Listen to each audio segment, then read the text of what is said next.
Welcome to just ఆ minute Jesus. కీర్తన 119:45. నేను నీ ఉపదేశములను వెదుకువాడను, నిర్బంధము లేక నడుచుకుందనంటూ రచయిత తెలియజేస్తా ఉన్నాడు. దేవుని యొక్క ఉపదేశములను దాచబడిన ధనమును వెదికినట్టుగా వెదకాలి.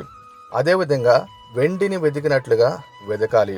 అప్పుడు దేవుడు జ్ఞానమును, విజ్ఞానమును, అదేవిధంగా దేవుని అందరి భయభక్తులు, దేవుని యొక్క తెలివిని సమస్తాన్ని కూడా ఆయన అనుగ్రహించేవాడిగా ఉన్నాడు. యెహోషువ తన జీవితంలో దేవుని యొక్క ఉపదేశాలను వెదికాడు.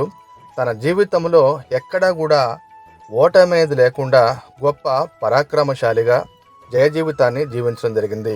విశ్వాస సంబంధమైన ఈ యాత్రలో, పోరాటంలో మనం కూడా దేవుని ఎదుట గొప్ప సాక్షిగా ఉండాలంటే దేవుని యొక్క ఉపదేశమును మనం వెదకాలి. యేసుక్రీస్తు ప్రభులు వారు కూడా వెదకుడి మీకు దొరికిననే ఆత్మీయ సత్యాన్ని కూడా మనకు నేర్పడం జరిగింది. కాబట్టి పూర్ణ హృదయంతో, పూర్ణ ఆత్మతో ఆయన వెతికినలా తను తాను ప్రత్యక్షపరుచుకుంటాడు. దేవునికి సాక్షిగా తను నిలుపుకుంటాడు. అలాంటి కృప దేవుడు మనకు అనుగ్రహించును గాక. ఆమేన్.